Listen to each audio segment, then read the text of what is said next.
दोस्तों, आप सभी प्यारे मसीह भाई बहनों को मेरी तरफ से फिर से एक बार जय मसीह की। दोस्तों, आप लोगों ने इस चैनल पर बहुत बड़ी-बड़ी गवाहियाँ सुनी होंगी, लेकिन जो गवाही मैं आज आप लोग सामने शेयर करने वाला हूँ, ये उन सभी गवाहियों से बहुत बड़ी और बहुत ही अद्भुत होने जा रहा है।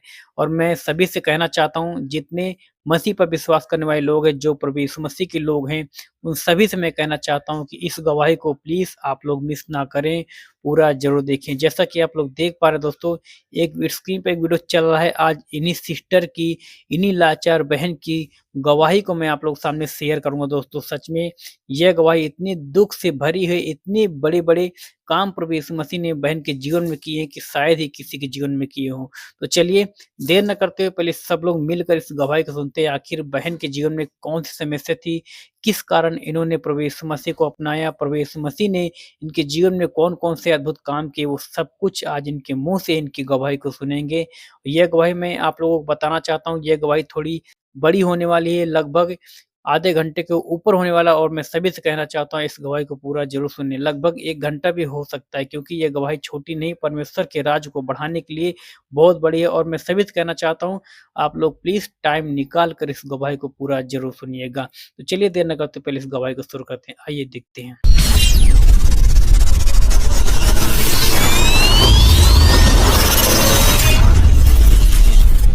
सबको जय मसीह की।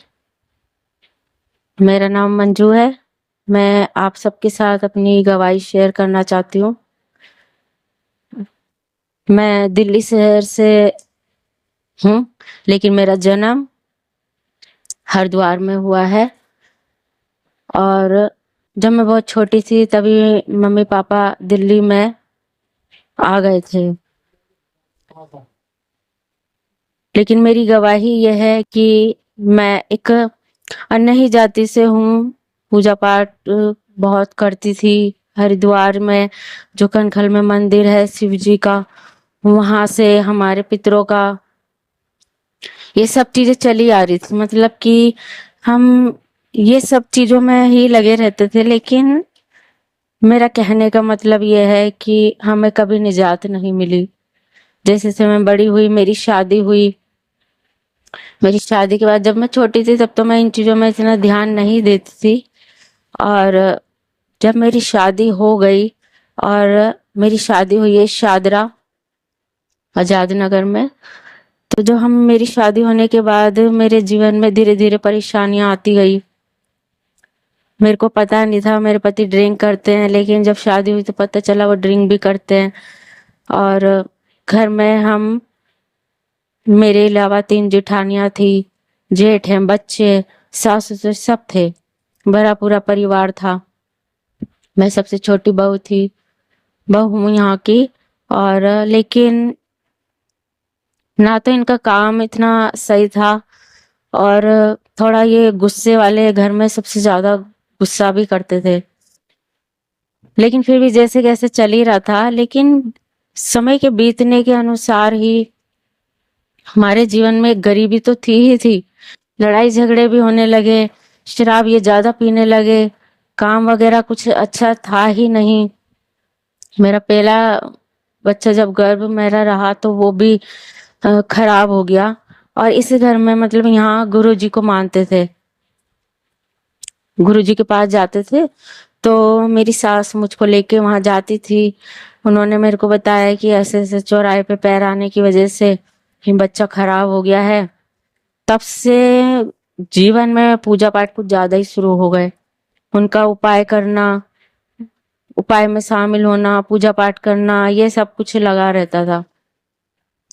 कुछ महीने बाद फिर से मेरे गर्भ रहा, और मेरे बेटे को जन्म दिया।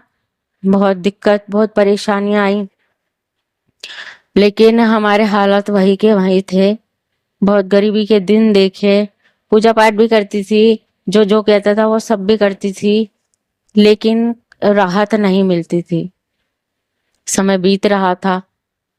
मेरा दूसरा बेटा होने से पहले मेरा बड़ा बेटा 5 साल का हुआ, और मैं अपने पति से चाहती थी कि वो अपनी नौकरी करे। मतलब जो वो काम करते हैं उस काम में कुछ बरकत नहीं है। बच्चे अब दूसरी बार मतलब मैं गर्भवती हुई हूँ तो काम वो दूसरा कर ले, मैं ऐसे उनको बोलती थी। वो मेरे जेठ से मैंने खुद बात करी कि आप इनको अपने ऑफिस में काम पे रख लें, क्योंकि वो आर्किटेक्ट हैं, वो नक्शे बनाते थे। तो उन्होंने कहा ठीक है, और तू उसको मना ले, बात कर ले, तो मैं उसको जॉब पे रख लूंगा, मैं उसे काम सिखा दूंगा। कैसे कैसे करके मैंने इन्हें मनाया, लेकिन ये हमेशा ये कहते थे कि हमारे गुरुजी ने मेरे को इसी काम पे आशीष दी है मुझको, और मैं इसी काम में सफलता मुझे मिलेगी, मेरे को ये काम बदलने के लिए मत बोल। लेकिन मेरी जोर जबरदस्ती करने के बाद इन्होंने वो काम को छोड़ा और दूसरे काम की ओर इन्होंने ध्यान दिया। ये मेरे जेठ के साथ उनके ऑफिस में काम पे लग गए। लेकिन जब भी मैं प्रेग्नेंट हुई दोबारा से, उसी बीच में मैं बहुत बीमार रहने लगी। मतलब कि मेरे यूरिन में पस, और मैं कमजोर बहुत मैं रहने लगी। और 7वें महीने में मेरी तबीयत भी बिगड़ गई। डॉक्टर के पास गए तो उन्होंने कहा कि कहीं डिलीवरी ना हो जाए।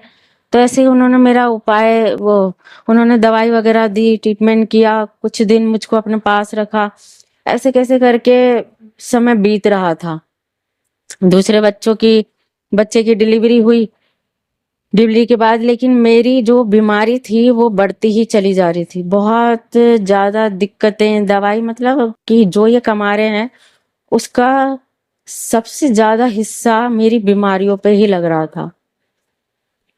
और फिर उसके साथ परहेज, ये नहीं खाना, वो नहीं खाना, ये सब कुछ।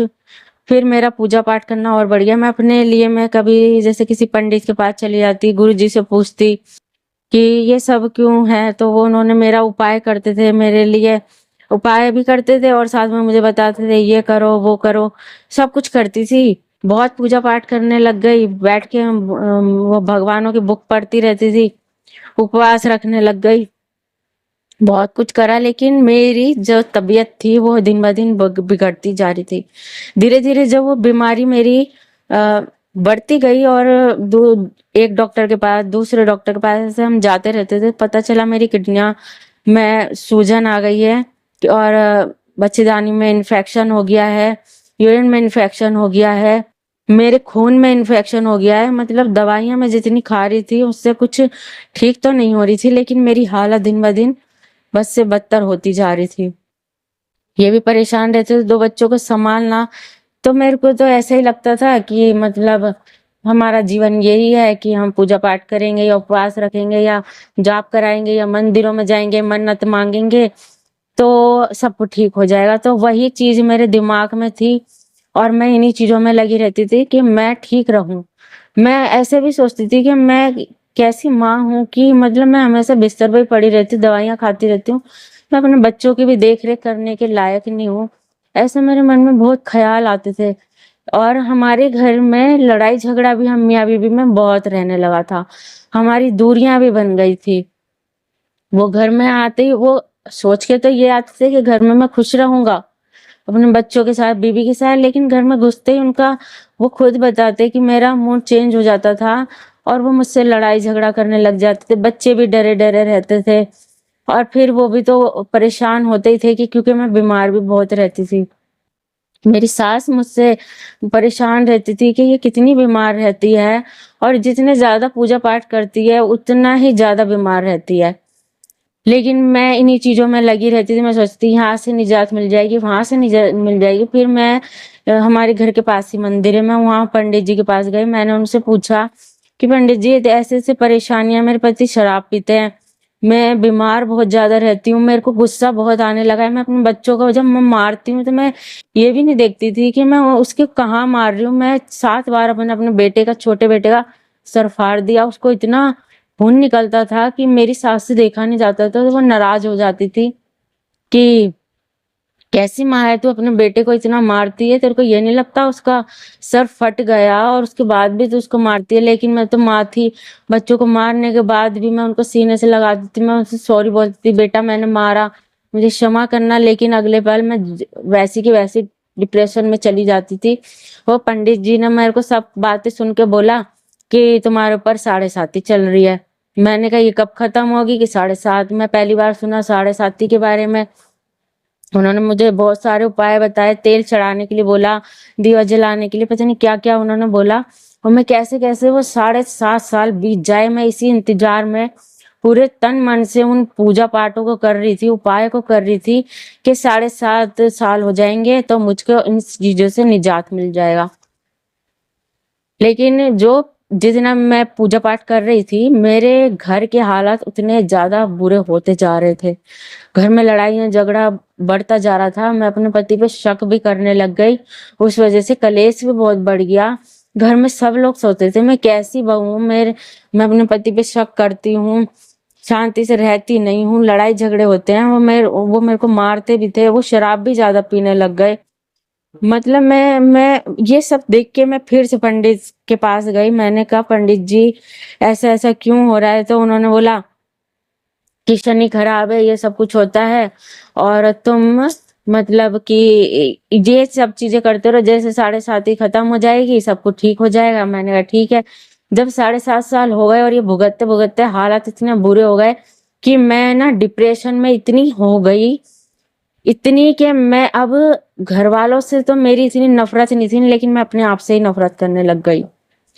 मेरे को अपना चेहरा शीशे में देखना बिल्कुल पसंद नहीं था। मैं ऐसे सोचती थी कि मैं सबसे ज़्यादा बुरी हूँ। मैं ना अपने बच्चों को खुश रख सकती, ना अपने पति को खुश रख सकती, ना ससुराल वालों को खुश रख सकती और मेरे से बुरा इस दुनिया में कोई नहीं है।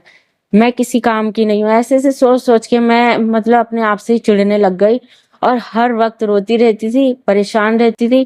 कैसे-कैसे करके 7.5 साल बीते, फिर पंडित जी के पास गई कि पंडित जी अब ऐसा क्यों हो रहा है? अब तो मैं अपने आप से भी चिढ़ने लग गई हूँ।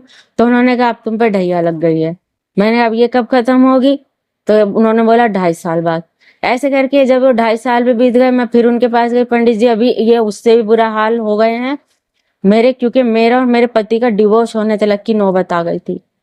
मेरे छोटे-छोटे बच्चे, मैं क्या करूँ, क्या ना करूँ? कैसे हालात बदलेंगे मेरे कुछ समझ नहीं आ रहा था। पंडित जी ने कहा अब तुम्हारा गिरह खराब चल रहे, मंगल, बुध ये वो सब खराब हो गए। मैंने कहा तो ये सब खराब हो गए, मैं इतने उपाय करती हूँ तो फिर कैसे ठीक होगा? उन्होंने कहा ये उपाय करो, वो उपाय करो, पूजा कराओ। उन्होंने पता नहीं कितने उपाय मुझे बताए, उनमें से मैं इतनी छोटी उम्र की और इतने उपाय करके मैं खुद भी थक गई थी। तो मैंने उनसे कहा मैं ये सब पूजा पाठ नहीं करा सकती, ना मेरे पास इतने पैसे हैं, क्योंकि वो जो मेरे हस्बैंड जो भी कमा के लाते थे इतना तो मेरी बीमारियों पे लग जाता था। फिर वो ड्रिंक करते थे, फिर वो कहीं न कहीं वो मेरे से थोड़ा छुपाते भी थे वो इन चीज़ों को, पैसे वगैरह को, क्योंकि उनको पता था कि घर के हालात इतने बुरे हैं, तो मैं ये करना भी नहीं चाहती थी। लेकिन फिर भी मैं उपवास रखना, व्रत रखना, इस माता के, उस माता के, कभी संतोषी माता के, शेरा वाली माता के, मैं ये उपवास, व्रत, फिर मैंने उसके बाद मैंने गणेश जी का जो अपने घर के अंदर रखते हैं 2 साल वो भी किया। लेकिन उस बीच में भी कुछ नहीं हुआ। फिर हम कलकत्ते गए कि शायद वहाँ से राहत मिल जाएगी, फिर भी कुछ नहीं हुआ। हालात इतने बुरे हो रहे, इतने ज़्यादा बुरे, फिर मेरे पति ने मेरे को घर में इतनी झगड़ा होने की वजह से 1 महीने के लिए मैं अपनी मम्मी के घर चली गई। डिवोर्स की नौबत आ गई और मैं परिक्रमा कालका जी पे जाकर परिक्रमा की, मेरा डिवोर्स ना हो, मेरे छोटे-छोटे बच्चे हैं। ऐसे में सोच कर मैंने घुटने-घुटने, लेट-लेट के मैंने परिक्रमा करी कि कैसे भी करके हमारा डिवोर्स ना हो, मेरे बच्चों को माँ-बाप का दोनों का प्रेम मिले, क्योंकि मैंने बहुत ऐसे लोगों को देखा है कि लड़ाई झगड़े की वजह से हम बच्चों के बारे में नहीं सोचते। तो ये मैं ऐसे सुनती थी, टीवी में देखती थी, तो मैं नहीं चाहती थी हमारा डिवोर्स हो। हम कैसे भी जिएँ, कैसे भी रहें, हमारे बच्चे हमारे साथ ही रहें। लेकिन मेरा परमेश्वर महान है, शायद क्योंकि वो वचन में लिखा है कि मैंने तुझे माँ के गर्भ से पड़ने से पहले चुन लिया था। मैं उसके हाथों की रचना, उसने मुझे बनाया है। मेरे साथ जो हो रहा था वो सब कुछ देख रहे थे। ये मैंने मसीह में आके जाना और मेरे परमेश्वर ने मेरा डिवोर्स नहीं होने दिया। जब तो मैं ये सोचती थी कि हाँ मैंने परिक्रमा करी है ना, इस करके मेरा डिवोर्स नहीं हुआ। फिर उसके बाद बहुत सारे सुलह मशवरा करा के मेरी सुनी नहीं गई। मेरे को मेरे पति के साथ भेज दिया। कोई कुछ मेरे दिल की पूछने वाला, ना तो मेरे माँ बाप, ना मेरे मामा, ना मेरे बड़े जेठ, ना मेरे पति। बस उन्होंने कहा सारी बातों पे पानी डालो और तुम घर चलना चाहती हो। मैंने कहा हाँ। उन्होंने कहा चलो घर चलो। मैं घर आ गई। घर आए 1 दिन हुआ, मेरे पति मुझे देख के बड़े खुश हुए, बच्चों से बहुत बहुत प्रेम किया। और अगले दिन उतनी ज्यादा मेरे को मारा भी, बहुत मारा। मैं इतनी ज्यादा परेशान कि अभी आए हुए मुझे एक ही घर में 1 ही दिन तो हुआ है। मेरी ऐसी कौन सी गलती हुई, खाने के पीछे लड़ाई हुई थी। मेरी सास मुझको नीचे लेके गई। उनको पता था कि मतलब 1 दिन मुझे आए हुए हुआ है, इसने बेटे ने मेरी बहू को इतना मारा। वो मुझे नीचे ले गई। उन्होंने मुझे बहुत प्रेम किया। गुरुजी की फोटो लगी थी। मैंने गुरुजी की फोटो देख के कहा तुम सब कुछ देख रहे हो, मैं पानी नहीं पीऊंगी, और जो इसकी वजह से भी मेरे घर में कलेश होता है वो उसके घर में भी ऐसा ही होना चाहिए। ऐसे मतलब कि क्या बुरी बात, बुरी युक्ति। मैं दूसरों के, अपने घर का तो ठीक कर ही नहीं सकती, दूसरों के लिए मैं बुरी बुरी कामना करके मैं ऐसे बात बोल रही थी। सब मसीह में आने के बाद जाना है मैंने कि सब बुरी बातें होती हैं, ये हमें किसी के लिए ऐसा नहीं कि हम परमेश्वर से दूर होते हैं ना, इसलिए हम परीक्षा में होते हैं, इसलिए दुष्ट लोग हम पे चढ़ाई करते हैं। और लोग इसमें, इन लोगों का कोई दोष नहीं होता। हम परमेश्वर से दूर है, इसलिए हमारे साथ इतने संकट, इतनी विपत्तियां, इतने कलेश, इतने लड़ाई झगड़े हमें झेलने पड़ते हैं। ये मैंने मसीह में आकर जाना। लेकिन कैसे कैसे करके वो दिन निकले, लेकिन मेरे हालात बद से बदतर होते रहते। वही कलेश, वही लड़ाई। मेरे पति मुझे जब मारते थे मेरा चेहरा इतना सूज जाता था। लोगों से छुपा के मेरी सास मुझे घर में रखती थी, मुझे छुपा कर डॉक्टर के पास लेके जाती थी। डॉक्टर पूछते थे ये इतनी चोट कैसे लगी, तो मेरी सास बोलती थी एक्सीडेंट हो गया, मुंह के बल गिर गई और इसके चोट आ गई। लेकिन मैं अंदर अंदर बहुत रोती थी। मैं सोचती थी कि कब कब इन सब चीजों से, इन कलेशों से, इन दुखों से मुझे, मेरे बच्चों को राहत मिलेगी। क्योंकि मेरे घर की जो लड़ाई की बातें थी, खाने के पीछे लड़ाई हो जाना, अगर मैं चुप हूं, मैं कुछ नहीं बोल रही हूँ, अगर मैं इनके पीने के बाद अगर मैं हंस ली, अपने आप से ही मैं हंस ली, सीरियल देखते देखते हंस ली, तो लड़ाई हो जाना। इतनी छोटी छोटी बात पे लड़ाई होती थी। तो मैं ये सोचती थी कि मैं मर जाऊं ना तो ये अच्छा है, क्योंकि मैं ही तो जड़ हूँ। मैं कुछ बोलती तो भी लड़ाई होती, मैं नहीं बोलती तो भी लड़ाई होती। पिटना मुझे है, मेरे बच्चे कलेशों से इतने परेशान। मेरा बड़ा बेटा दिन ब दिन बड़ा होता जा रहा था, कलेश की वजह से बुरी संगतियों में पड़ गया, वो बाहर रहने लग गया। मैं हॉस्पिटल में रहती थी, मेरा बेटा बुरी संगति में रहता था। मेरे पति अपना जीवन अपने आप जी रहे थे। मेरे छोटा बेटा मुझसे बहुत प्रेम करता था। वो बेचारा, वो तो किसी से कुछ भी नहीं कह सकता, लेकिन वो चुप चुप रहता था, कुछ नहीं कहता था। मेरे छोटे बेटे के अंदर उसका, जैसे जैसे वो बड़ा हो रहा था, उसमें एक हरकत आ गई थी कि वो लड़कियों जैसी हरकत करता था। उसकी चाल थोड़ी लड़की जैसी थी और राधा कृष्ण के गाने पे नाचता था। मेरी चूड़ी पहन लिया करता था, मेरी बिंदी लगाता था, लिपस्टिक लगाता था। तो जब वो मेरे सामने करता था तो मैं उसको डांटती थी कि ऐसा तू लड़का है, ये सब चीजें मत करा कर। लेकिन घर के ही लोग उसको, जब जैसे रिश्तेदार आते हैं तो कहते थे बहुत अच्छा डांस करता है। उसका डांस करते, जब ये डांस करता था और वो लोग हंसते थे, तो मैं एक माँ हूँ, मेरे दिल पे क्या बीतती थी। मैं अपने आंसुओं का अंदर ही पी जाती थी, क्योंकि वो उसको नचा नचा के हंसते थे, उसकी वीडियो बनाते थे और रिश्तेदारों को दिखाते थे। लेकिन मैं कैसे, वो बड़े लोग हैं, बड़े रिश्ते हैं उनसे, मेरे मेरे जेठ हैं, मेरे जिठानी हैं, उस करके मैं उन्हें कुछ भी नहीं कह पाती थी। तो मैंने फिर पंडित के पास गई, मैंने पूछा कि मेरे बेटे में ऐसी बात क्यों है। तो उन्होंने बोला कि उसका चंद्र चंद्र ग्रहण में उसका जन्म हुआ है, उसका चंद्र खराब है, अपने बेटे से तुम्हें पूजा पाठ करानी होगी। चंद्र का लॉकेट उसके गले में डाल दिया, शिव जी की पूजा करो, इसकी पूजा करो, उसकी। और वो छोटा सा बच्चा, वो कितनी पूजा करेगा, उसके बदले की वो पूजा पाठ मुझे करनी। मेरे पति के लिए वो शराब छोड़ दे, वो पूजा पाठ मुझे करनी। उनके पता चला उनकी भी 7.5 चली, वो पूजा पाठ मुझे करनी। बड़ा बेटा बुरी संगति में पड़ गया है, क्या बात है, पता चला उन्होंने बताया पंडित ने कि काल सर्प दोष है, उसके लिए पूजा पाठ करनी। मैं इन सब चीजों में ऐसी उलझ गई, इतनी उलझ गई। मैं चाहती भी नहीं थी जीना और ना ही मैं ये चाहती थी उपाय करना, लेकिन फिर भी मुझको लगता था शायद ये पूजा पाठ ही करने से राहत मिल जाएगी। उसको उज्जैन जाना लेकर जाना हुआ डॉक्टर, उन्होंने बोला पंडितों ने कि उज्जैन लेके जाओ ठीक हो जाएगा। उज्जैन लेके गए, इतना खर्चा किया, वहां पर 2 दिन रहे 3 दिन रहे, पूजा पाठ कराए। जब हम वापस लौट के आए मेरा बेटा और ज्यादा बुरी संगति में पड़ गया। वो जी पार्कों में ही रहता था। मैं हॉस्पिटल 10 दिन के लिए मुझको एडमिट कर लिया और 10 दिन तक मेरा बेटा मुझसे मिलने भी नहीं आया।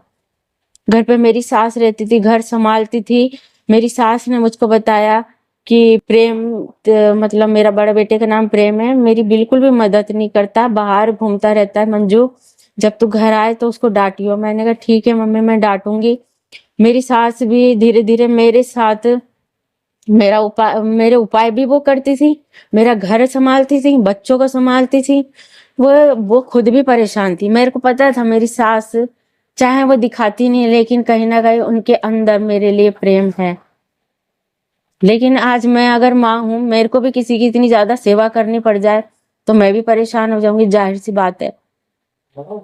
मैं अपने पति से, मेरा पति मेरे लिए काम पे भी जा रहे हैं, हॉस्पिटल मिलने आ रहे हैं, घर पे आ रहे हैं, बच्चों को देख रहे हैं, फिर बस यही हमारा जीवन रह गया था। लड़ाई झगड़ा, हॉस्पिटल, उपाय करना, इधर भागना, कलकत्ते, किसी ने बताया कलकत्ते चले गए।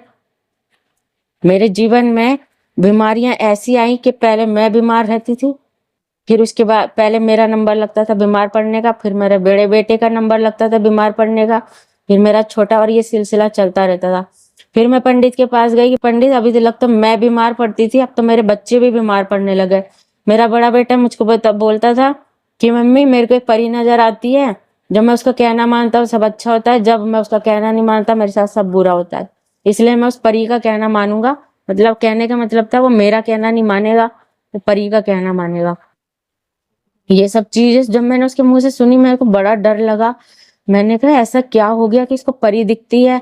मैंने अपनी सास को भी बोला। मेरी सास मेरे को एक औरत है, उसके ऊपर कोई माता वाता आती थी, उसके पास लेके गए, उन्होंने 10 तरीके के उपाय बताए, उपाय करे, उस तब भी मेरा बेटा ठीक नहीं हुआ। वहां पर जाकर मैं इतनी रोई, क्योंकि मुझे ऐसा लगता था कि जिस संघर्ष से मैं जी रही कोई मुझे गले से लगा ले और मैं कितना रोऊं। लेकिन मैं वहां जब मैं वो मंदिर में गई मैं बड़ी रोने लगी। मैंने उनको अपने दिल की सारी बातें बताई। मुझे लग रहा था कि आज तो मेरी समस्याओं का समाधान हो जाएगा, मेरा बेटा ठीक हो जाएगा, मेरा पति ठीक हो जाएगा, मैं ठीक हो जाऊंगी। लेकिन ऐसा कुछ नहीं हुआ। फिर दूसरे पंडित के पास गए, उन्होंने बोला 35,000 रुपए लगेंगे और लगातार तुम्हारे घर के लिए, तुम्हारे बच्चों के लिए, तुम्हारी बीमारियों के लिए प्रार्थना होगी, और तुम्हारे पितृ रूठ गए हैं, तुम्हारी कुलदेवी रूठ गई है। तो मैंने कहा अपने पति को मनाया, जबकि वो इन पूजा पाठ से तो सबसे ज्यादा घृणा करते थे। वो परेशान हो गए थे कि क्यों मैं इतनी उपाय करती हूँ, क्यों मैं इतनी पूजा पाठ करती हूँ। और वो मुझे बोलते थे कुछ नहीं होगा मंजू, मत करा कर। वो बिल्कुल पसंद नहीं करते थे, लेकिन फिर भी मैं उनको मना के, मैंने कैसे कैसे करके 35,000 वो पंडित को दिए कि मेरे बच्चे, अभी तक तो मैं बीमार थी ना, कि अब मेरे बच्चे भी बीमार पड़ने लग गए। मैं डिप्रेशन में इतनी हो गई थी कि मेरे को लाल रंग से डर लगने लगा, मुझे काले रंग से डर लगने लगा, गुलाबी रंग से डर लगता था, पीले रंग से डर लगता था, प्याज से, लहसुन से, हर चीज से मुझे डर लगता था। और जब मैं अपने बच्चों के वो उपाय करती थी ना बीमारी में, जब मैं वो उपाय करने के लिए घर से बाहर निकलती थी, लोग मुझे देखते थे, तब मेरा दिल टूट जाता था। मेरे को शर्म आती थी कि कैसे करके कब ये सब कुछ बंद होगा।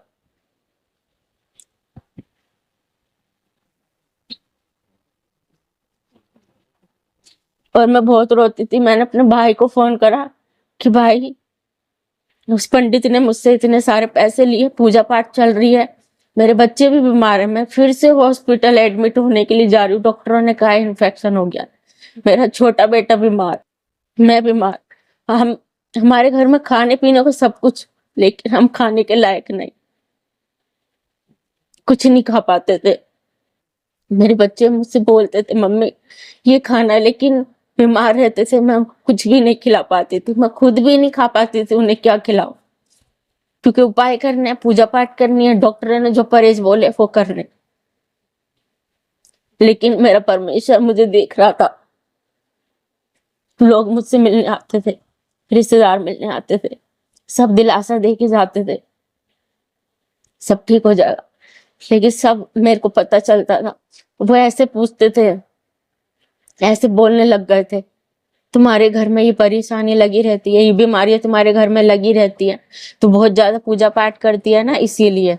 जबकि वो भी करते थे, वो भी उपाय करते थे, वो भी पूजा पाठ करते थे, लेकिन मैंने ये कम भी कर दिया। मैंने मंदिर के अंदर की सारी मूर्तियां निकाल दी, क्योंकि मैं परेशान हो गई थी, मेरे को मतलब नफरत होने लग गई थी अपने आप से भी, जीवन से भी, और उन मंदिरों से भी, और जो मेरे कमरे में मंदिर था उस मूर्तियों से भी मुझे नफरत हो गई थी। जब मैंने वो मंदिर से सारी मूर्तियां निकाली, मेरे बच्चे डर गए कि मम्मी ऐसा मत करो, क्योंकि जो माँ बाप करते हैं वही तो बच्चे देखते हैं। उनको ऐसा लग रहा कि मम्मी ये जो काम कर रही है, परेशान होके कर रही है, तो ये करने से हमारे ऊपर और प्रकोप आ जाएंगे। मेरे भाई ने भी मुझे समझाया कि बहन, तुम मूर्तियों का ऐसे मत बोला कर, इतना मत इनको कोसा कर, क्योंकि ऐसा तू बोलती है, ऐसा तू करती है ना, इसलिए शायद तू बीमार ज्यादा पड़ने लग गई है।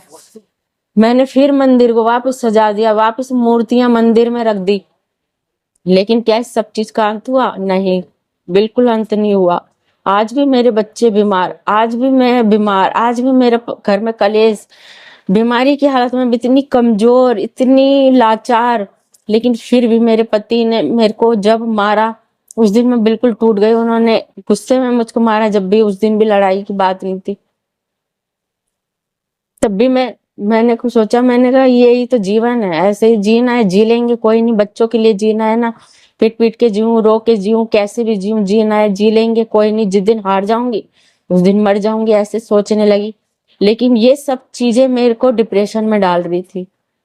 मैं जब मेरे पति कभी हरिद्वार लेके जाते थे, मैं गंगा देखती थी, तो मेरे को लगता था इससे गंगा में डूब जाऊं, मर जाऊं अपने बच्चों को लेके।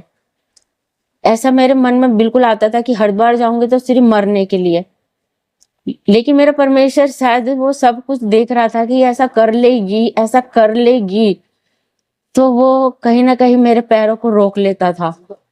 मेरी मम्मी ने मेरे को बोला, हम सब वैष्णो देवी चलेंगे, हम 3 बहन, मेरे पति, हम सब गए, वैष्णो देवी गए। मैंने घर से प्लानिंग बना ली कि वैष्णो देवी जाएंगे ना। वैष्णो देवी से मिलने का मेरा कोई मतलब नहीं, क्योंकि मैं इन सब चीजों से घृणा करने लग गई थी।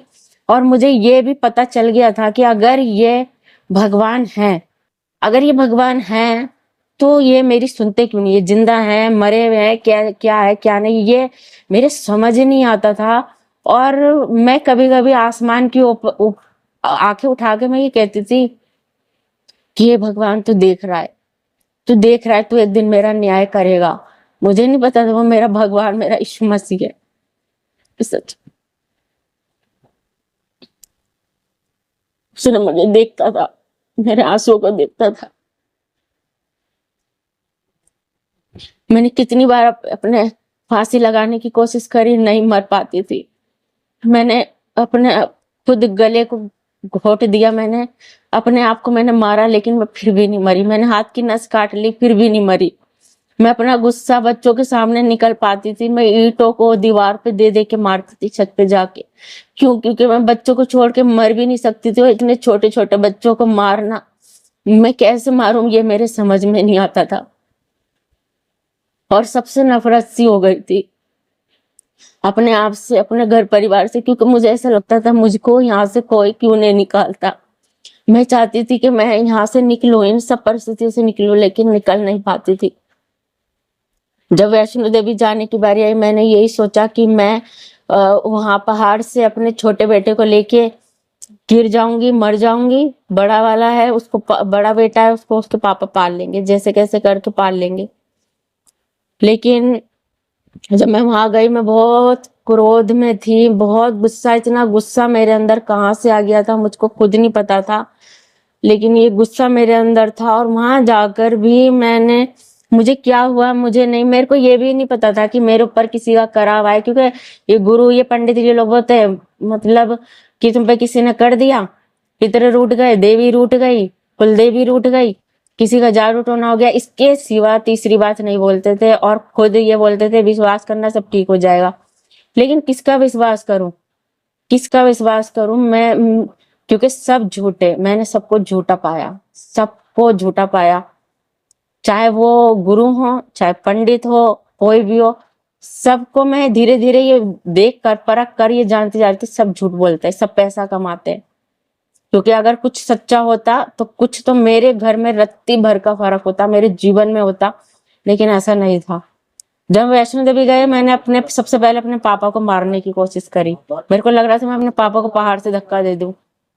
मैंने अपने पति को मारने की कोशिश करी, मैं अपने बच्चों को मारने की कोशिश करी, अपने आप को मारने की कोशिश करी। लेकिन कैसे कैसे करके सबने मेरे को संभाला। और वो क्या हुआ था मेरे को खुद भी नहीं पता, क्योंकि ऐसा मेरा जो रूप था जब वो सब मुझे बता रहे थे तो वो खुद ये कह रहे थे कि वैष्णो देवी पर जाकर मंजू को ऐसा कैसे हुआ कि वो मारना चाहती है।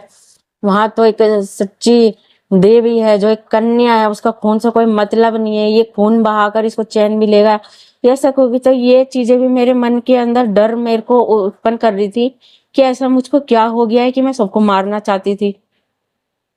मेरा बड़ा बेटा उसने घर में लड़ाई हुई झगड़ा हुआ, वहां से आने के बाद इतनी लड़ाई झगड़ा हुआ और रात भर लड़ाई हुई 2 बजे तक।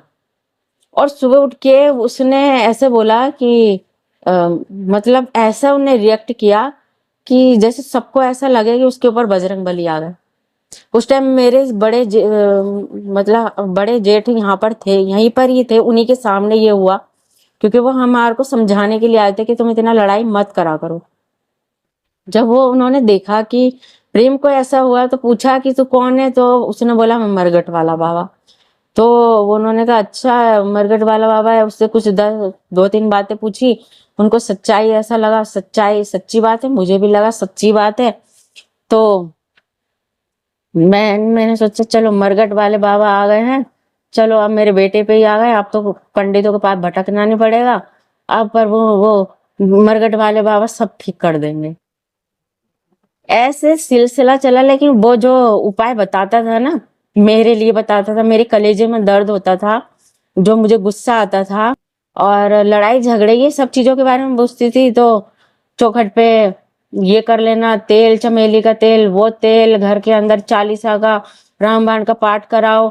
मेरी जिठानी के लिए उन्होंने उपाय करे, तो मैं ये देख रही अपने मन में, मैं ये जान रही थी कि इसने मेरी जिठानी के लिए, जो वो खुद भी बीमार रहती थी, उपाय करता है तो वो ठीक क्यों नहीं होती। और मेरी बहन के लिए उसने एक उपाय बताया, मेरी बहन पहले से ज्यादा बीमार हो गई। मेरे लिए उपाय बताया, मैं पहले से ज्यादा बीमार हो गई।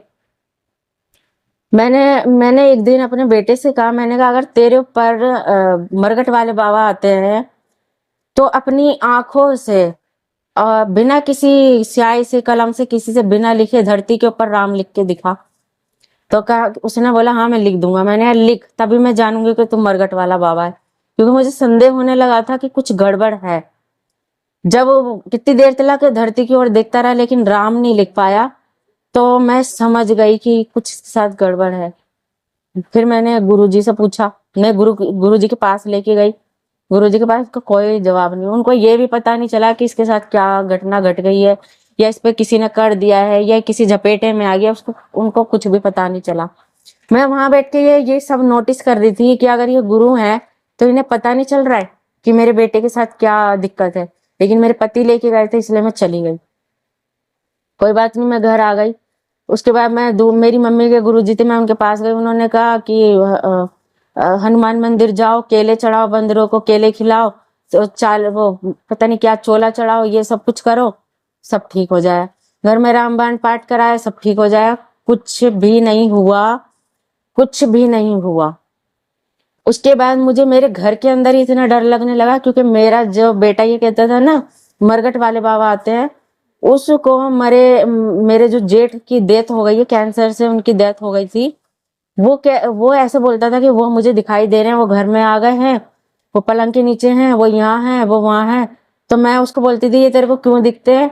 तो बोलता था क्योंकि वो मेरे को बहुत मानता था, मुझसे मिलने के लिए आया है। मैं इन सारी चीजों को देख के मैं इतनी डर गई थी, इतनी डर गई थी, इतनी परेशान थी। और ये सब कुछ होने के बाद मैंने अपने बच्चों से कहा, मैंने कहा तुम्हारा और मेरा कुछ नहीं हो सकता, अब हम मर जाते हैं, क्योंकि अब हमें कोई सही नहीं कर सकता। ना तो कभी इतने उपाय, इतने पूजा पाठ, इतने मंदिर, इतने, तो शायद तो मैंने कुछ भी नहीं छोड़ा, मैंने सभी कुछ कर दिया। क्योंकि मैं अगर आपको गिनती बताऊंगी ना तो मेरी आधी गवाही तो इसी में ही गुजर जाएगी। मैं शॉर्टकट में बता रही हूँ आपको। इतना कुछ करने के बाद मैंने अपने बच्चों से कहा, छोटे बेटे बड़े बेटे को दोनों को बिठाकर रो रही थी, परेशान थी, घर से जाना चाहती थी। लेकिन मेरे पति कहते थे हमारा अपना घर है मंजू, मैं कहाँ तेरे को किराए पे लेके भटकूंगा। बड़े जेठ मेरे को बोलते थे कि अगर तुम ये घर छोड़ के चले जाओगे तो लोग सोचेंगे कि भूतिया घर है यहाँ पर, सब कोई इस घर में नहीं रहता। तो ये सब बातें मैं सुनती थी, लेकिन मैं अपने डर का क्या करूं, मैं अपनी परेशानी का क्या करूं? इसका निजात मुझे कहाँ मिलेगा? इसका निजात मुझे एक ही दिख रहा था कि अब हम मर जाए।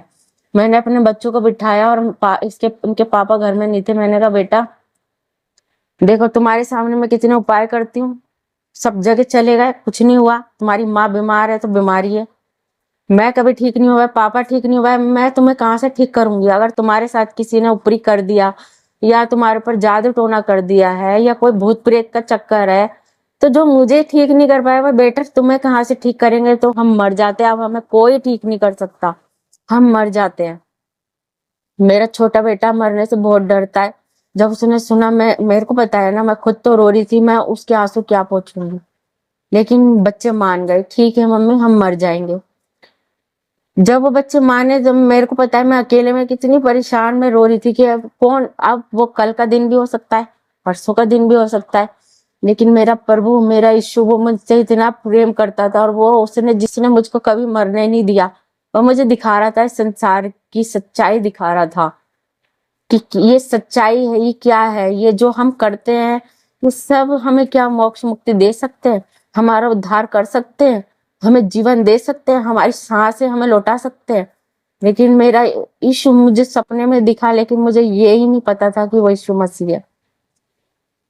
उनको देख के, वो जब सपने में मैंने देखा व्हाइट गाउन पहने हुए मैं मेरे पास आ रहे हैं, उनके गोद में मेमने का बच्चा था, तो मैंने यीशु मसीह को कभी देखा नहीं और मैंने उनके बारे में कभी सुना नहीं।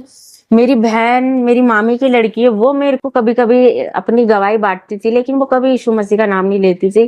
वो ये कहती थी दीदी तुम इतनी परेशान बीमार रहती हो ना, तो तुम चर्च जाया करो। वो चर्च की बात बोलती थी ना, तो वो मैं ऐसे बोलती थी कि इतना कुछ मैंने करा है, इतना पूजा पाठ करे, तो चर्च जाने से क्या होगा? बस ये ही सोच कर ना मैं कभी वहां की कदम बढ़ाती नहीं थी।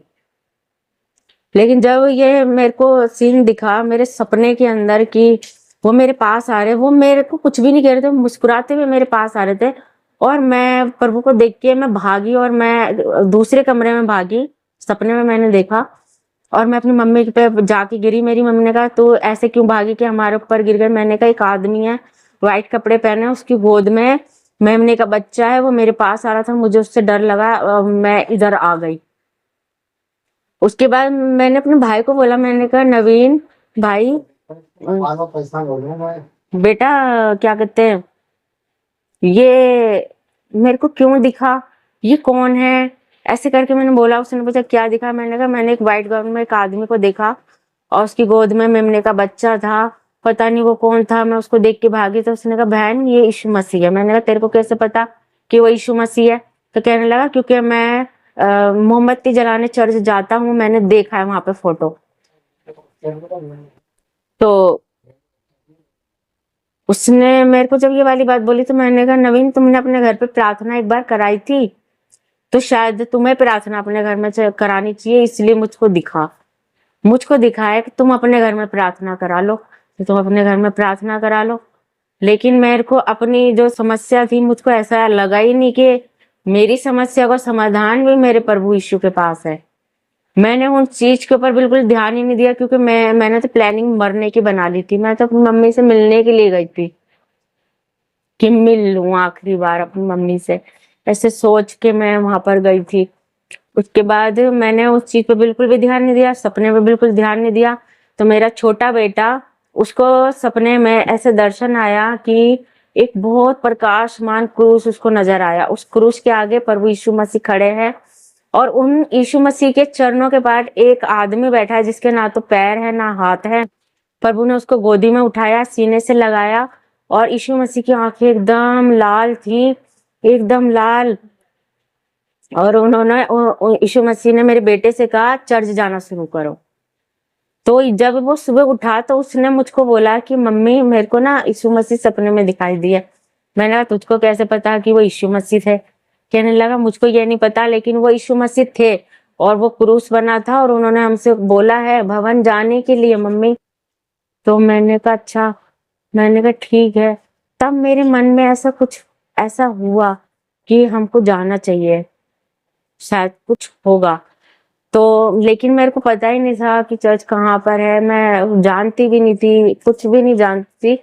लेकिन मुझको ये पता था कि मम्मी के घर एक बार पास्टर जी आए थे और वो इस बार भी आएंगे। तो मैंने यही सोचा कि मैं अपने बच्चों को लेके मैं उनसे मिल लेती हूँ। तो मैं अपने बच्चों को लेके मम्मी के घर गई और जब वो पास्टर जी घर में घुसे, जैसे ही उन्होंने एंटर किया तो उनको देखते ही मेरा सर इतना भारी हो गया और कि मैं अपनी आंखें भी नहीं खोल पा रही थी। मैं उनको देखते बाहर चली गई। जब मैं बाहर से फिर अंदर आई, मैंने उनको पानी भी दिया, लेकिन मैंने उनको खुद ही अपने आप ही बोल दिया कि पास्टर जी आप आए हैं ना। तो मेरा सर भारी हो गया। मैं आपको देखने में भी मेरे को आंखों को बहुत मुश्किल से खोलना पड़ रहा है। तो उन्होंने उसी टाइम घुटने पे आए और सारे घर में मम्मी थे, पापा, मेरे भाई भाभी सब थे, मेरे बच्चे सब घुटनों पे आए और उन्होंने कहा कि मैं आपके लिए पहले प्रार्थना करूंगा। जबकि वो मेरी मम्मी के घर प्रार्थना करने के लिए आए थे। मेरी मम्मी भी बहुत बीमार रहती थी। तो उन्होंने मेरे लिए प्रार्थना करना शुरू करा। मेरे लिए बहुत प्रार्थना वो कर रहे। बाइबल में से जब वो वचन बोलते थे तो मुझको ऐसा लगता था मेरे अंदर से कोई चीज निकल गई। तो मैं पास्टर जी की ओर खींचती थी, मेरे को ऐसा लगता था मैं पास्टर जी को छू लूं। लेकिन जब थोड़ी देर बाद ही कोई चीज मेरे अंदर फिर आ जाती थी तो मैं पास्टर जी से दूर हो जाती। मैंने पास्टर जी को बोला गुस्से में कि तुम जिनके लिए प्रार्थना करने के लिए आए उनके लिए प्रार्थना करो, मेरे लिए प्रार्थना मत करो और यहाँ से चले जाओ। लेकिन पास्टर जी प्रार्थना मेरे लिए बोल रहे थे और वो मेरे को बोल रहे थे यीशु के लहू से, वो मेरे को कि मैं तेरे को यीशु के लहू से जलाता हूँ। और वो मेरे को पानी पे प्रार्थना कर करके मेरे को पिला रहे थे। यीशु के वो ऐसे बोल रहे थे कि यीशु ने तुम्हारे लिए बलिदान किया है, क्रूस पे उन्होंने जान दी है तेरे लिए, बेटी के लिए। तो वो दुष्ट आत्मा को डांट रहे थे। तो मेरे बेटे के अंदर से दुष्ट आत्मा प्रार्थना मेरे लिए कर रहे थे, लेकिन मेरे बेटे के अंदर से जो वो ऐसा बोलता था कि मेरे अंदर बजरंग बली है, ये है वो है, उसके अंदर से दुष्ट आत्मा निकली और वो सबने देखा, मैंने अपनी आंखों से देखा। क्योंकि वहां उस दिन जो भी हो रहा था ऐसा नहीं है कि मुझे कुछ भी याद नहीं, मुझे सब कुछ याद है। जब मेरे बेटे के अंदर से चीज निकली, लेकिन मैं फिर भी अपने होश में नहीं होती। मैं फिर भी पास्टर जी को उनको बुरा बुरा बोल रही थी, उन्हें डांट रही थी और मैं उनको बोल रही थी मेरे लिए प्रार्थना मत करो। लेकिन पास्टर जी 4-5 घंटे मेरे लिए प्रार्थना करते रहे। वो मेरे प्रार्थना करते हुए मैं सीने पे मेरे दर्द होने लगा। उन्होंने मेरे सीने पे हाथ रख के प्रार्थना करी। तो एकदम से पास्टर जी ने मेरे ऐसे पूछा कि किसने भेजा है? उनको ऐसा लग रहा था कि कोई भेजी हुई चीज है। तो मेरे मुंह में जिसने मेरे ऊपर करा था या जो भी चीज भेजी थी उसका नाम मेरे मुंह में था, लेकिन मेरा मुंह नहीं खुल रहा था। लेकिन पास्टर जी ने कहा कोई बात नहीं, प्रभु यीशु मसीह को इससे कोई मतलब नहीं किसने करा किसने नहीं करा। प्रभु यीशु मसीह तो सिर्फ चाहते कि मेरी बेटी चंगी हो जाए और प्रभु आज आपको छुटकारा देंगे, प्रभु आपको चंगा करेंगे। और पास्टर जी प्रार्थना मेरे लिए करते गए और प्रभु का मैं धन्यवाद करती हूँ कि प्रभु ने उसी दिन मुझे और मेरे बेटे को चंगा किया। पास्टर जी ने मेरे लिए प्रार्थना करी और प्रार्थना करके उन्होंने मेरे लिए एक बात बोली। उन्होंने मुझे नया नियम दिया और बोला कि बेटा आप प्रभु के भवन जाना और जाना कभी छोड़ना नहीं। मेरा भवन बहुत दूर है, मेरा चर्च बहुत दूर है, तो आप नहीं आ पाओगे, तो तुम्हारे घर के पास कोई हो तो आप वहां जाना, क्योंकि प्रभु नहीं चाहता कोई आत्मा भी नाश हो। तो बेटा आप जाते रहना। मैंने कहा ठीक है पास्टर जी। उस वक्त भी जिस दिन पास्टर जी की प्रार्थना से प्रभु यीशु मसीह ने हमें छुआ, मेरे बेटे को और मुझे निजात दी, उस टाइम भी मैं हनुमान जी के चालीसा रखी हुई उपवास में चल रही थी। लेकिन 20 दिन बीत गए थे, वो चमत्कार नहीं हुआ जो मैंने उस एक प्रार्थना, प्रभु यीशु मसीह की एक प्रार्थना में चमत्कार देखा। मेरे मन में इतनी तसल्ली आ गई, मैं जान गई कि सच्चा परमेश्वर तो प्रभु यीशु मसीह है, सब ठीक हो जाएगा। मेरे मन में बस ये तसल्ली आ गई, अब सब ठीक हो जाएगा। जब हम अपने घर आ गए, मैंने अपने बेटे से कहा बेटा आसपास देख कि कहीं चर्च हो तो हम चर्च जाएंगे, हम जाएंगे, क्योंकि पास्टर जी ने कहा है। लेकिन शैतान, जो मैं पहले शैतान को नहीं जानती थी, मेरे सर में दर्द कर देता था कि मतलब मैं भवन ना जाऊं। अब मैंने आकर अपने पति को सारी बातें बता दी। मैंने उनको ऐसे बोला कि मैं पूजा पाठ नहीं करना चाहती और मैं बिल्कुल नहीं करना चाहती। तो वो खुश हो गए इस बात से, क्योंकि वो पूजा पाठ से खुद बहुत परेशान थे। ये सब कुछ करना उनको बिल्कुल पसंद नहीं था। तो वो उन्होंने मुझे खुशी से बोला कि मत कर, कोई बात नहीं, बहुत अच्छी बात है, मत कर। लेकिन मैंने उनको बोला मैं भवन, प्रभु के चर्च जाना चाहती हूँ, यीशु मसीह के भवन में जाना चाहती हूँ। तो उन्होंने, वो मेरे को बाद अब बताते हैं कि वो उन्होंने कहा कि ठीक है चली जा, क्योंकि उनको ये था कि भवन, यीशु मसीह के भवन जाएंगे तो पूजा पाठ नहीं करनी होगी, और ठीक है चली जाएगा। मैंने कहा ठीक है। मेरे को उनकी तरफ से भी थोड़ी राहत मिली कि उन्होंने मुझको मना नहीं करा बिल्कुल भी। फिर उन्होंने मेरे को बोला कि ऐसे ही पास में कोई बहन रहती है, घर के बिल्कुल पास ही वो भवन जाती, तुझे बता देगी कि यीशु मसीह चर्च कहाँ पर है, कहाँ प्रार्थना होती है, तो उनके घर चली जाइए। मैं उनके घर गई, उन बहन ने मेरे लिए प्रार्थना करी। उन बहन ने मेरे को बाइबल दिया। बाइबल मेरे हाथ में आते ही पता नहीं क्यों मुझको ऐसा सुकून आ गया, मेरे को वो चैन मिल गया, वो शांति जो कि मैंने कभी भी नहीं पाई थी। वो बाइबल मेरे हाथ में आते ही मेरे को ऐसा लगा कि मेरे जीवन के ना सारे दुख ही दूर हो गए। और मैं उनके घर से लेके अपने घर तक बाइबल को सीने से लगाकर मैं ऐसे चली आई कि मेरे को पता ही नहीं, मैं उड़ के चली आई, कैसे चली आई, बस मैं चली आई। और मैं इतनी खुश थी कि आज हम प्रभु के भवन जाएंगे, आज मैं प्रभु से मिलने के लिए जाऊंगी, यीशु मसीह से मिलने जाऊंगी। वो बहन मुझको 3 बजे वहां पे महिला सब औरतें प्रभु की संगति में बैठती भजन करती थी। मैं उनके भवन जाना शुरू करा। जब मैं वहां गई, वहां क्रूस बना हुआ था। उन सिस्टर ने मेरे बारे में बताया कि ये, क्योंकि वो, उन्होंने मेरे को ऐसे करके बोला ये मेरी ही बहू है और मैं इनको, इनके परिवार को जानती हूँ, परेशान है और ये प्रभु को ग्रहण करना चाहती हैं, प्रभु के बारे में जानना चाहती है, आप इनको बताओ। वहां पर जो भजन हो रहे थे वो मेरे को, मेरे दिल को बहुत सुकून दे रहे थे, बहुत शांति दे रहे थे। मेरे को वो ऐसे भजन मैंने कभी सुने भी नहीं थे। मेरे को बहुत आनंद वहां पर मिल रहा था, मैं वहां पर बहुत खुश थी। मैं 3 घंटे वहां पे रही और मेरे को बहुत सुकून मिला। मुझको वो आनंद जो कहीं नहीं मिल रहा था, वो मेरे को वहां पर बैठने से मुझे मिल रहा था। उन्होंने वचन पढ़े, उस वचन में जैसे कि उन्होंने जो वचन सुनाए, यीशु मसीह ने हमारे लिए क्या क्या सहा है।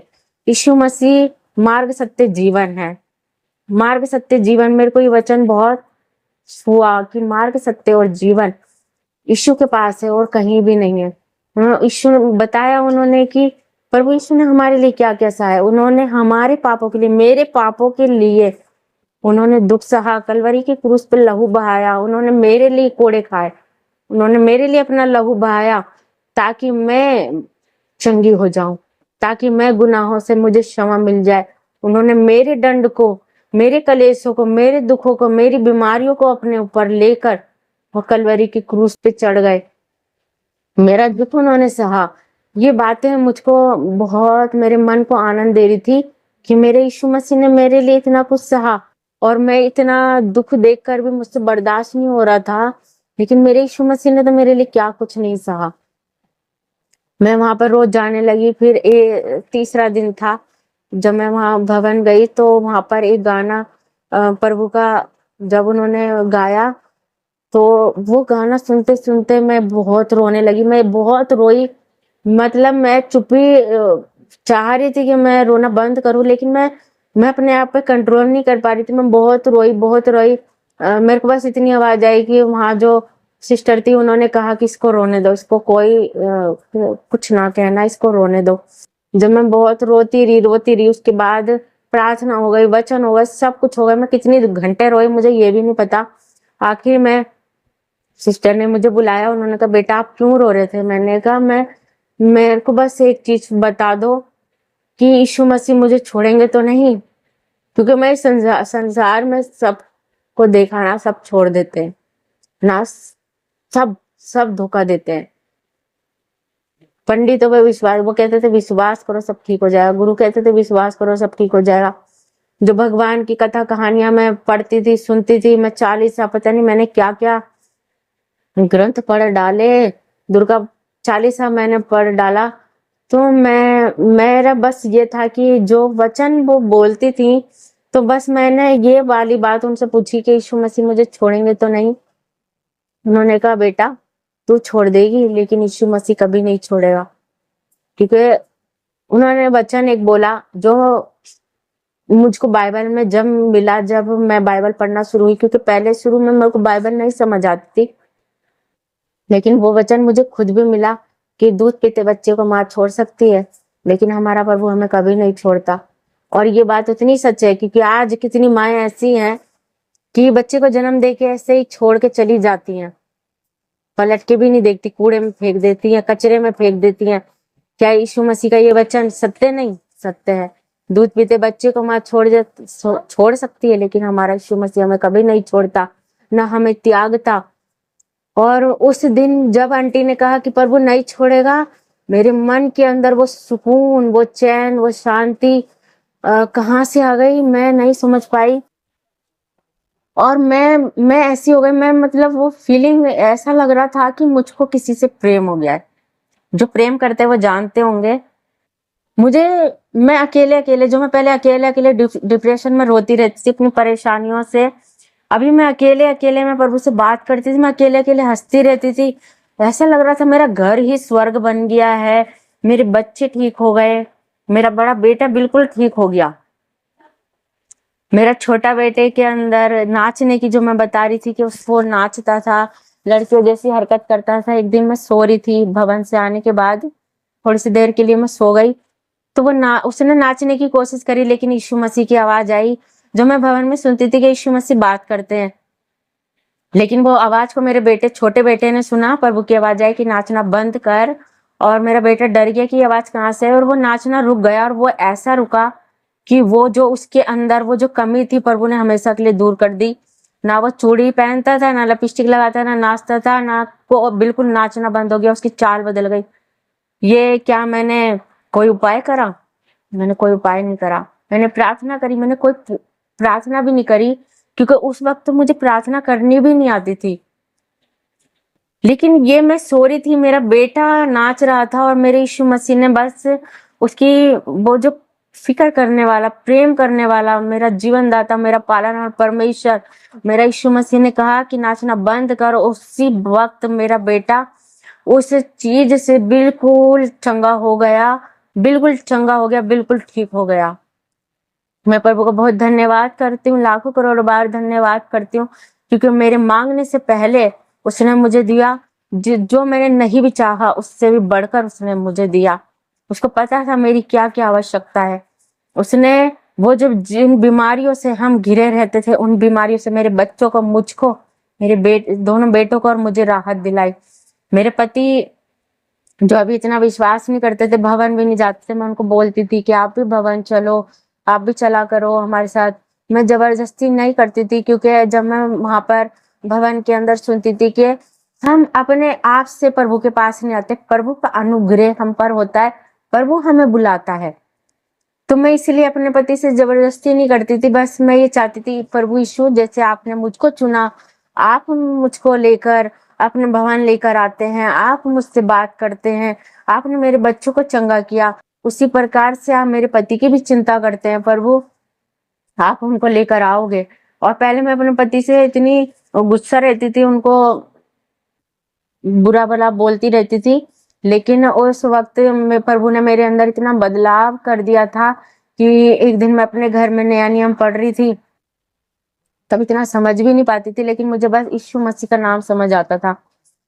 तो मैं अकेली थी, पूरे कमरे में अकेली थी, मैं नया नियम पढ़ रही थी, तो मैं यीशु मसीह से अपने पति की शिकायत करने लगी। मैंने कहा, प्रभु मेरे पति बहुत शराब पीते हैं, मुझको मारते हैं, बच्चों को मारते हैं, कलेश करते हैं, तो प्रभु आप मुझको इन सब चीज़ों से छुटकारा दिलाओ, मेरे पति को बदल दो। तो मैंने ये तो सुना था कि प्रभु बोलते हैं, फिर वो आवाज़ को मैंने सुना। एकदम से आवाज़ आई कि तू अपने आप को बदल, उसे मैं बदल दूँगा। क्योंकि मैं कमरे में अकेली थी, तो मैंने आवाज़ बिल्कुल साफ सुना और मैं डर गई कि ये आवाज़ कहाँ से है। मैंने चारों तरफ देखा, कोई भी नहीं था। मैंने अपने नए नियम की ओर देखा, तो मेरे को एकदम ऐसा एहसास हुआ कि ये आवाज़ इसमें से आई है। मैंने बदलाव अपने अंदर देखा कि कभी भी मेरे और मेरे पति का मेल मिलाप कराने के लिए मेरे जेठ ने चाहा, अगर किसी ने मेरे को मेरी गलती बताई कि तू भी तो लड़ती है, तो मैं उनसे विरोध करती थी, मैं उनसे झगड़ा करती थी। मैं अपने पति से मेल मिलाप करना नहीं चाहती थी। मेरे मामा हमारी लड़ाइयों में कितनी बार आए, मेरे मामा हमें गले से लगा के चले जाते थे कि बेटा आप इन्हीं के साथ बंधी हो, आपको इन्हीं के साथ रहना है, क्षमा कर दे, ऐसे करके वो बोलते थे। और यही जीवन है, इसी के साथ रहना है, चाहे दुख हो, चाहे कलेश हो, जो भी है, लेकिन रहना तो इसी के साथ है। तो मेरे को ऐसा लगता था गले से लगाया है तो मैं अपने आप को जला ही दूं। अगर किसी ने मेरे पति के हाथ पे हाथ रख दिया और ये कहा कि मेल मिलाप कर दो, तो मेरे को लगता था मैं हाथ काट दूं। इतनी नफरत मुझको अपने रिश्ते से थी। लेकिन मैंने एक एक चमत्कार ये देखा कि जब यीशु मसीह की आवाज आई कि तू अपने आप को बदल, उसको मैं बदल दूंगा। प्रभु ने मुझको ये नहीं कहा तू बड़ी दुखियारी है, तूने बहुत कलेश देखे हैं, या तूने बहुत दुख सहे हैं, या तेरे पति ने तुझे बहुत मारा है। उन्होंने पक्षपात नहीं, प्रभु कहता मैं पक्षपात नहीं, मैं न्याय करने वाला परमेश्वर हूँ। प्रभु ने ये कहा और मैं एकदम संतुष्ट हो गई, और मैंने अपने पापों का अंगीकार किया। मैं अपने पति को नहीं, मैं पति की शिकायत कर रही थी, लेकिन मैंने बोला हाँ प्रभु यीशु, मैं पापी हूँ, मैं गलत हूँ। मेरे पति मुझको जब मारते थे तो मैं भी तो उनसे लड़ती थी, वो मुझको एक बुरा बोलते थे, मैं भी तो उनको बोलती थी हाँ प्रभु, हाँ मेरे यीशु, मैं गलत हूँ, मैं पापी हूँ, मुझको क्षमा करें प्रभु। मैं अपने पति से बहुत लड़ाई करी है, मैं उनको बहुत बहुत विरोध किया है। तो ऐसे करके ये जो चमत्कार था, ये मेरे यीशु मसीह ने मेरे हृदय में किया, जो कोई मनुष्य नहीं कर पाया। लड़ाई झगड़े में जितने लोग आते थे, मेरे मामा, मेरी मम्मी, मेरे जेठ, मेरी सास, कोई नहीं कर पाया, लेकिन यीशु मसीह ने पल भर में किया, और मेरे को मेरे पति बहुत अच्छे लगने लगे। उसी पल से वो मुझको अच्छे लगने लगे। मुझको उनकी कमियां नहीं दिखती थी, मेरे को बस ऐसा लगने लगा कि प्रभु आपने मुझे बचाया ना, आप इनको बचा लो, कहीं ये ना रह जाए, आप इनको भी बचा लो प्रभु, आप इन्हें भी भवन में लेके चलो प्रभु, आप इनको भी चुन लो। और इसी आस से मैं भवन में प्रार्थना करती थी। मैं जब संडे जाती थी, मैं पीछे मुड़ के देखती थी, प्रार्थना करती थी, पीछे मुड़ के देखती थी, प्रभु आप आज लेके आएंगे, प्रभु आप ले आओ, प्रभु उनको ले आओ घर पे, आप उनको ले आओ। ऐसे 3 संडे, तीसरे संडे प्रभु ने मेरी प्रार्थना सुनी, और तीसरे संडे को मेरे को बिल्कुल ऐसा लगा कि कोई आ रहा है, और मैंने पीछे मुड़ के देखा तो मेरे पति भवन में आए। मैं प्रभु का बहुत धन्यवाद करती कि मेरा यीशु लेकर आया। ये हमारी कोई खूबी, कोई लियाकत नहीं कि हम किसी को भवन में लेके आए, क्योंकि उसका अनुग्रह है जो हम पर होता है, और वो हमको चुनता है, वो हमको अपने मार्ग पे चलाता है, वो हमको अपने से जोड़ता है। प्रभु ने कहा है कि तुम मुझ में बने रहो, मेरा वचन तुम में बना रहे, तो जो चाहो मांगो तुम्हारे लिए हो जाएगा। प्रभु का वचन कि प्रभु आप अनुग्रह करते हैं, आप चुनते हैं, बस इसी आस से मैं बहुत छोटी सी प्रार्थना करती थी, और प्रभु ने मेरी प्रार्थना को सुन लिया, और वो भवन में आने लगे। फिर उसके बाद बपतिस्मे का जब वहां पर बपतिस्मे की बात हुई, तो मैंने बस मेरे मन में एक ही बात आई कि प्रभु यीशु, आपने जब मुझे चुना तब मैं पापी थी। ऐसा नहीं था कि मैंने इतने भले काम किए या मैंने बहुत अच्छे अच्छे काम किए, नहीं प्रभु, मैंने कुछ भी ऐसा नहीं किया। मैं पापी होने के बाद भी आपने मुझको चुन लिया, आपने मुझको बहुतायत का जीवन दिया, आपने मेरे बच्चों को जीवन दिया, क्योंकि अगर आप नहीं आते तो शायद कि मैं मर जाती अपने बच्चों को लेके प्रभु। तो जब तूने मेरे लिए सलीब पर जान दी पिता, तो मैं कैसे देर करूं, मैं तेरी बन जाऊं मेरे प्रभु, मैं तेरी बन जाऊं। और मैं बपतिस्मा लेना चाहती हूँ। ऐसे करके मैंने आंटी से कहा, आंटी मैं बपतिस्मा लेना चाहती हूँ। आंटी ने बोला कि बेटा सोच लो, समझ लो। मैंने कहा नहीं, मैं कुछ भी नहीं सोचना चाहती, समझना चाहती, बस मैं यीशु की बन के रहना चाहती हूँ और आप मुझको बपतिस्मा दो। तो मेरे बड़े बेटे ने भी बोला कि मैं भी बपतिस्मा लेना चाहता हूँ, लेकिन मैं अपने पति से ये नहीं कह पा रही थी कि तुम भी बपतिस्मा ले लो। उस चर्च में 10 लोग बपतिस्मा लेना चाहते थे। तो मेरे प्रभु यीशु मसीह ने प्रभु ने मेरे पति को दर्शन दिए और बपतिस्मा दिखाया कि वो बपतिस्मा ले रहे हैं। तो उनको पता था कि मैं बपतिस्मा लेना चाहती हूँ ना, तारीख डेट मैंने बता दी थी। तो उन्होंने मेरे से कहा कि अब मेरा नाम भी लिखवा दे और मैं बपतिस्मा लेना चाहता हूँ। मैंने कहा ठीक है, मैं आपका नाम लिखवा दूंगी। लेकिन मेरी प्रभु से अब एक प्रार्थना ये थी कि प्रभु, जिन पास्टर जी ने सबसे पहले मेरे लिए प्रार्थना करी थी और प्रभु यीशु ने मुझे छुआ था, प्रभु मैं उन्हीं पास्टर जी के द्वारा बपतिस्मा लेना चाहती हूँ। लेकिन मैं दूसरी चर्च में जाती थी। अब वो वाले पास्टर जी उस चर्च में कैसे आएंगे ये मुझे नहीं पता, लेकिन बपतिस्मा मैं उन्हीं के हाथों लेना चाहती हूँ। फोन वाली आंटी ने 2-3 पास्टरों से बात करी लेकिन सबसे ना हो गई। उसके बाद एंड में आंटी ने मुझसे कहा कि बेटा, जिन पास्टर जी ने तुम्हारे लिए प्रार्थना करी थी, जिन पास्टर जी ने आपके लिए प्रार्थना करी थी, तो आप तो उनको जानते हो, आपके पास तो उनका नंबर है ना, उनसे पूछो क्या वो हमारे चर्च में आकर क्या बपतिस्मा की रस्म को कर सकते हैं, बपतिस्मा में दिला सकते हैं। और मैंने प्रभु का बहुत धन्यवाद करा कि प्रभु आपने मेरी इस इच्छा को पूरा किया और वो पास्टर जी आए और हम लोगों को उन्होंने बपतिस्मा दिया। मैं प्रभु का बहुत धन्यवाद करती हूँ क्योंकि उसने मेरी छोटी से छोटी प्रार्थनाओं का उत्तर दिया। और जब हमने बपतिस्मा लिया, उस दिन बुधवार था, हमको बस प्रभु में आए हुए 2 या 3 महीने ही हुए थे। बुधवार को हमने बपतिस्मा लिया। उस वक्त से तक मेरे पति ड्रिंक करते थे। थोड़ा थोड़ा उनमें गुस्सा था, उतना नहीं था, लड़ाई झगड़ा भी उतना नहीं करते थे क्योंकि प्रभु हमारे साथ रहने लगे थे। तो बुधवार का दिन बपतिस्मा लिया और जब संडे का दिन था, बुधवार को तो उन्होंने ड्रिंक नहीं करी क्योंकि बपतिस्मा लिया था। तो मेरा बेटा बहुत रो रहा, कह रहा मम्मी आज बपतिस्मा लिया है, पापा ने ड्रिंक नहीं करी है। लेकिन अगर पापा ने संडे को ड्रिंक कर ली और कुछ पापा के साथ घटना घट गई, कुछ हो गया, क्योंकि इतना तो वो भी जानता था कि प्रभु यीशु मसीह पवित्र परमेश्वर है और वो चाहता है कि हम भी पवित्र बने।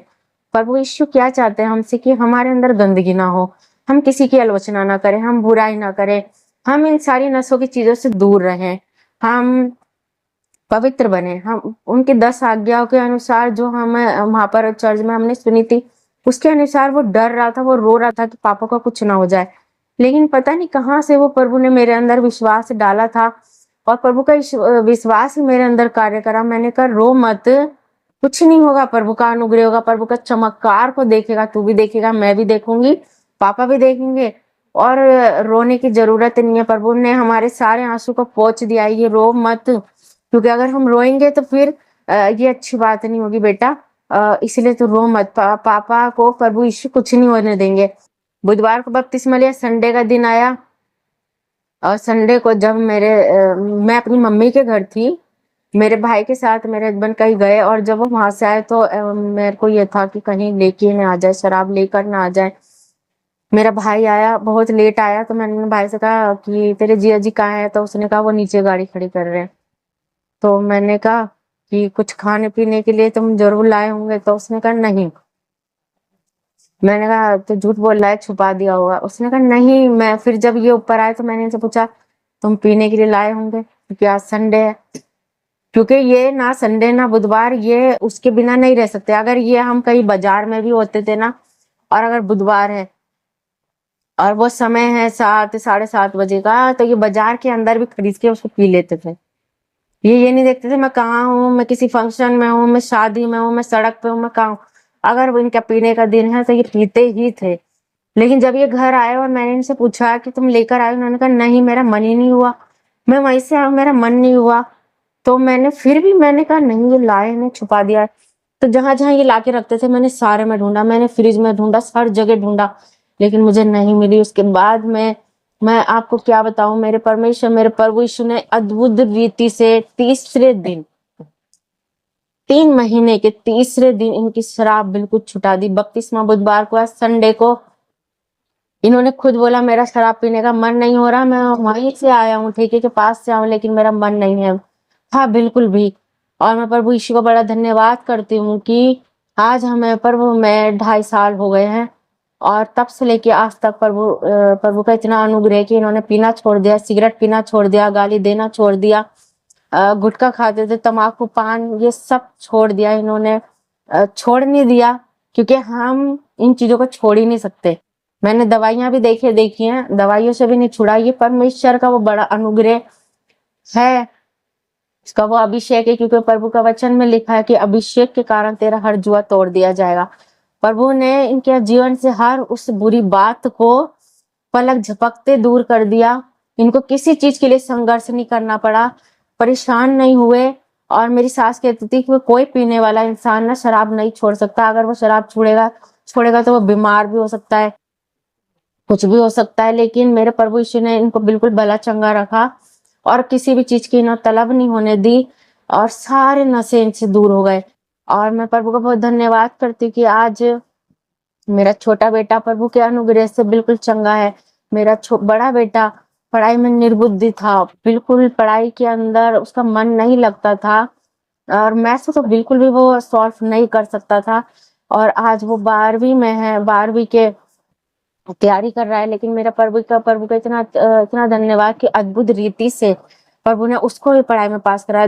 10वीं के वो पेपर दे रहा था, तब प्रभु ने उसको सपने में दर्शन दिए। एक प्रभु के जन सपने में आए, उन्होंने कहा कि जो भी मतलब जो बच्चे प्रभु को मानते हैं, मैं अपनी तरफ से उन्हें 2 अंक देना चाहता हूँ। सपने में उसको ऐसा दर्शन दिया, और उसने विश्वास किया कि वो प्रभु हैं, और प्रभु मेरे को वो 2 अंक से ही मुझको पास कराएंगे, क्योंकि वो खुद जानता था कि वो पढ़ाई में उतना अच्छे से वो मैथ नहीं कर पाता है। और जब उसका रिजल्ट आया और जब रिजल्ट देखा, तो बिल्कुल 2 अंक से वो मैथ में पास था। अगर वो 2 अंक नहीं होते ना, तो वो 10वीं में फेल हो जाता। और मैं प्रभु का बहुत धन्यवाद करती हूँ कि 10वीं प्रभु ने उसको पास कराई। 11वीं के अंदर भी वो बहुत ज्यादा परेशान था, वो कि मैं कैसे करूंगा, ऐसे करके वो सोचता था। प्रभु ने उसको क्या कहते हैं, सपने में दर्शन दिया। प्रभु ने उसको दिखाया उसके प्रिंसिपल के रूप में कि जो तैयारी मैथ की तूने करी है, ऐसे करके प्रभु ने बोला कि जो तैयारी मैथ की तूने कर ली है, बस उसी की ही तैयारी आगे कर, और कोई अन्य सवाल नहीं, उन्हीं को ही बार बार रिपीट करना है, उन्हीं को ही याद करना है, उसी में से ही पेपरों में आएंगे। और मैं प्रभु का बहुत धन्यवाद करती हूँ कि ये दर्शन भी प्रभु की ओर से बिल्कुल सत्य हुआ। प्रभु ने उतने अच्छे नंबर से उसको 11वीं में अच्छे नंबर से पास किया कि अपनी क्लास में वो दूसरे नंबर पे, एक निर्बुद्धि बेटा जो बिल्कुल मैथ में कमजोर, वीक, और वो बताता है कि मैंने अभी तक 9वीं तक की, प्रभु मैं आने से पहले जितनी भी क्लास से अगर मैंने पास किए हैं तो वो मैंने चीटिंग कर करके किए हैं, क्योंकि मैथ मुझे समझ नहीं आती थी। लेकिन मैं प्रभु का बहुत धन्यवाद करती, बिना चीटिंग के प्रभु ने अद्भुत रीति से उसको 10वीं और 11वीं में अच्छा रिजल्ट से प्रभु ने उसको पास किया। प्रभु का मैं बहुत धन्यवाद करती हूँ कि वो मेरे मांगने से पहले वो मेरी हर एक इच्छा को पूरा करता है। और मेरे अंदर जितनी भी बीमारियां थी, मेरी किडनी में परेशानी थी, मेरा लीवर में दिक्कत थी, मेरे यूरिन में पस थी, मेरी बच्चेदानी खराब थी, प्रभु ने इन सारी बीमारियों से मुझे निजात दिलाई। प्रभु ने अपने बहुमूल्य लहू से, पवित्र लहू से मेरे लहू को चंगाई दी। जो मेरे खून में इन्फेक्शन था, जिस वजह से मैं बार बार बीमार पड़ती थी, आज मैं बिल्कुल भली चंगी हूँ। बिल्कुल दुर्बल थी, मैं कुछ खड़ी भी होती थी मुझे चक्कर आते थे, बहुत बीमार रहती थी। मेरी गली मोहल्ले में भी लोग मेरी सास को रोक रोक के बोलते थे कि क्या बात है, तुम्हारी बहू इतनी बीमार रहती है, जब देखो हॉस्पिटल में ही पड़ी रहती है। तो मेरी सास भी पता, वो बहुत शर्मिंदगी उनको होती थी, वो बहुत दुखी होती थी।